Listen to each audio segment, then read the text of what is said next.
કહેવાય છે કે જગતની તમામ મિલકત એક તરફ અને વાંચનનો શોખ એક તરફ. નમસ્કાર મિત્રો, હું છું જયમીન જોશી. સ્વાગત છે આપનું જય વાજમાં. આજની વાર્તા એક રાજા અને તેના રાજકુમારોની છે. વર્ષો પહેલા એક રાજા થઈ ગયા. તેમને સંતાનમાં 2 રાજકુમારો. એકનું નામ વીરસિંહ અને બીજાનું નામ વિક્રમસિંહ. બંને રાજકુમારો બહુ કુશળ હતા. નાનપણથી તેમનો અભ્યાસ એટલો બધો સારો કરવામાં આવ્યો કે તે એક યોગ્ય રાજા બનવાના લાયક હતા. પરંતુ રાજાની સામે એક મુશ્કેલી ઊભી થઈ. બંને રાજકુમારો વચ્ચે માત્ર 1 વર્ષનો તફાવત હતો.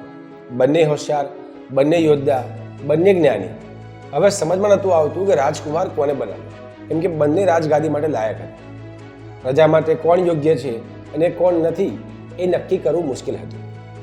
રાજાને એક ચિઠ્ઠી સૂજી. તેની પાસે ઘણી બધી વસ્તુઓ હતી. તેમાંની એક હતી રત્નજડિત તલવાર. એ તલવાર આખી રત્નોની મઢેલી હતી. તેનું મૂલ્ય તે સમયમાં કરોડો રૂપિયા હતું. એટલી બધી મોંઘી તલવાર જે એક યોગ્ય રાજાના હાથમાં શોભે, એક લડાકુ રાજાના હાથમાં શોભે. એટલે તે તલવાર તે બહાર લાવ્યા. અને બીજું એક હતું ગ્રંથ, તેમના પૂર્વજો દ્વારા લિખિત ગ્રંથ, જે તેમની પેઢી દર પેઢી લખવામાં આવ્યો હતો. એની અંદર રાજપાટ કેમ કેમ સંભાળવું, આધ્યાત્મ શું છે, પ્રજાને કેમ કેમ સંભાળવું, સમાજમાં કેમ કેમ ભળવું, એવી તમામ પ્રકારની માહિતી એ ગ્રંથમાં લખેલી હતી. રાજા એ બંને લઈને આવ્યા અને એક ટેબલ પર મૂકી દીધી. તેમણે બંને રાજકુમારને બોલાવ્યા અને કહ્યું કે આ બંને વસ્તુનું મહત્વ શું છે એ તમે સમજો. રાજાએ તલવારનું મહત્વ સમજાવ્યું અને ગ્રંથનું મહત્વ સમજાવ્યું.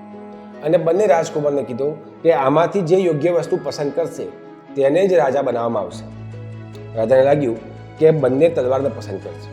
પરંતુ મોટા રાજકુમારે તલવાર પકડી લીધી, જ્યારે નાના દીકરાએ આશ્ચર્યની સાથે ગ્રંથ ઉચકી લીધો. રાજાને થયું કે આવું કેવું? બંને રાજકુમાર યુવક રાજા બનવા માટે લાયક છે. મને એમ હતું કે આ તલવાર ઉચકશે, પરંતુ આણે તો ગ્રંથ ઉચકી લીધો. હવે કરવું છે.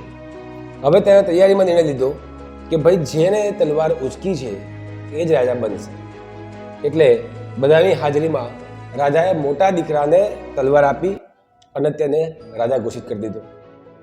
અને સાંજે આખી ઘટના પતી ગયા પછી એ રાજા નાના દીકરાની પાસે ગયો અને કીધું, દીકરા, તને મારથી ખોટું નથી લાગ્યું ને? દીકરાએ કીધું, કેમ, શું થયું? કારણ કે મેં મોટા દીકરાને રાજા બનાવ્યો અને તને ન બનાવ્યો, કદાચ તને ખોટું લાગ્યું હોય તો? ત્યારે રાજકુમારે જે ઉત્તર આપ્યો એ તમારે અને મારે જીવનમાં ઉતારવા જેવું છે. નાના રાજકુમારે ઉત્તર આપ્યો કે તમે જે તલવાર આપી હતી એ તો માત્ર રાજાને હાથમાં શોભે એવી હતી. એક રાજા એના ક્ષેત્રને, એનો કાર્યભાર વધારવા માટે જે યુદ્ધ કરે છે એના માટે એ તલવારનો ઉપયોગ થાય છે. પરંતુ મારી પાસે જે ગ્રંથ છે એનાથી હું જીવન જીતી શકીશ. મને આ સંસારની અંદર માત્ર જમીનો ભેગી કરવી અને પોતાનું રાજપાટ મોટું કરવામાં શોખ નથી. ખરું જ્ઞાન પ્રાપ્ત કરવું એ જ મારી ઈચ્છા છે. તમે કલ્પના કરો કે આ ગ્રંથની અંદર કેટલી બધી માહિતી હશે. આપણા પેઢી દર પેઢીથી ઉતરી આવેલું જ્ઞાન, એ જ્ઞાન જો મારી પાસે આવે તો હું કેટલું સારું જીવન જીવી શકીશ. તલવાર લઈ અને રાજપાટ વધારવું એમાં મારું જીવન બગાડવા માગતો નથી. એટલે મને રાજા બનવાનો કોઈ મોહ નથી. હું તો આમાંથી જ્ઞાન પ્રાપ્ત કરવાનું પસંદ કરીશ. રાજા આ સાંભળી ચોંકી ગયો અને તેને પોતાના પુત્રને ગળે લગાવી દીધો. વાર્તા ખૂબ નાની છે મિત્રો, પરંતુ કહેવાનું તાત્પર્ય એ છે, વાર્તાનો સાર એ છે કે જીવનની અંદર આપણને મોહ એટલા બધા હોય છે કે આપણને ધન સંપત્તિ, સારી સારી ગાડીઓ, મોટા મકાનો અને મોટા લોકોની સાથે ફરવું આપણને પસંદ હોય છે.